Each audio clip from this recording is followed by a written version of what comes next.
রুদ্রই যে ছদ্মবেশে হাসপাতালে গিয়েছিল সেই বিষয়ে নিশ্চিত হয়ে গেল ফুলকি। হ্যাঁ বন্ধুরা, ফুলকি সিরিয়ালে আজকের পর্বে তোমরা এরকমটাই দেখতে পাবে। পুরো গল্পটা জানতে হলে প্লিজ লাইক দিয়ে সঙ্গে থেকো।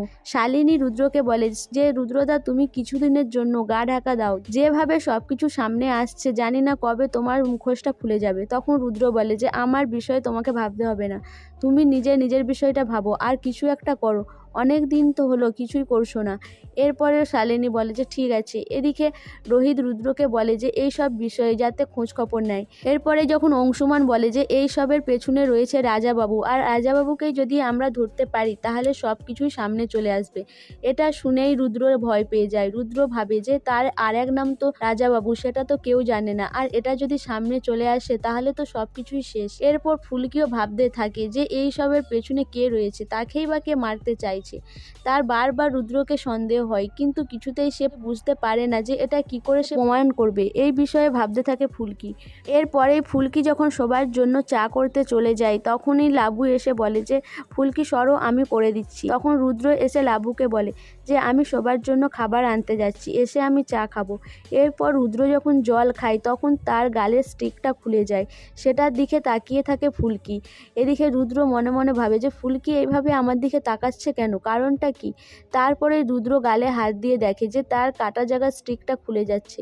এরপর ফুলকি ভাবে যে জামাইবাবু তো বলেছিল গাল কেটে গেছে, আর লাবুদিও সেটাই বলল, কিন্তু কই জামাইবাবুর তো গাল কাটেনি, তাহলে এইভাবে স্টিকটা লাগিয়েছে কেন, কিছুই তো বুঝতে পারছি না, এর পিছনে কারণটা কি। এরপর রুদ্র ওখান থেকে তাড়াহুড়ো করে বেরিয়ে যায়। ফুলকির মাথা থেকে কিছুতেই এই বিষয়টা বার হয় না। ফুলকি ঘরের মধ্যে গিয়ে সেই কথাই ভাবতে থাকে যে এর পেছনে কে রয়েছে, আমি কি ভুল সন্দেহ করি, জামাইবাবু কি এইসবের মধ্যে নেই, আমি কি জামাইবাবুকে ভুল বুঝছি নাকি। এরপর ফুলকির কাছে একটা ফোন আসে।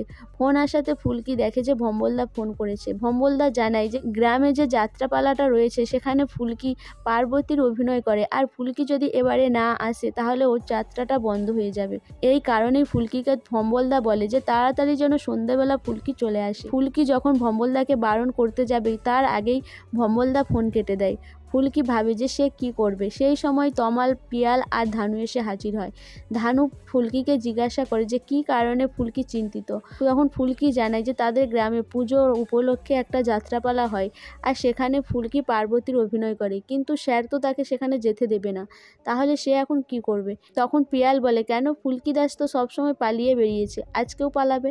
তখন ফুলকি বলে যে না, আমি পালাবো না, আমি সব কিছু জানিয়ে স্যারকে তারপরেই যাব।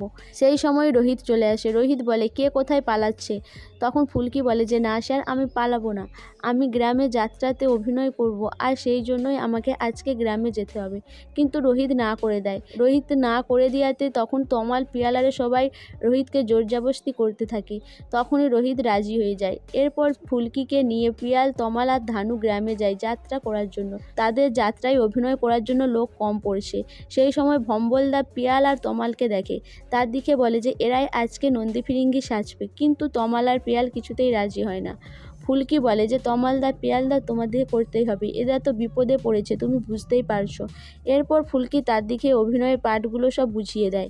এদিকে ফুলকি বাড়িতে না থাকার কারণে শালিনী রোহিতকে বুঝাতে যায় যে সে এইসবের মধ্যে কিছুই জানতো না, আর সে এইসবের মধ্যে নেই। তখন রোহিত বলে যে তোমাকে কি কেউ কিছু বলেছে। তখন শালিনী বলে যে না, কেউ কিছু বলেনি, কিন্তু তুমিও তো ভাবতে পারো যে ফুলকিকে যারা অ্যাটাক করেছিল তার মধ্যে আমি রয়েছি। তখন রোহিত বলে যে না, আমি এরকম কিছুই ভাবছি না।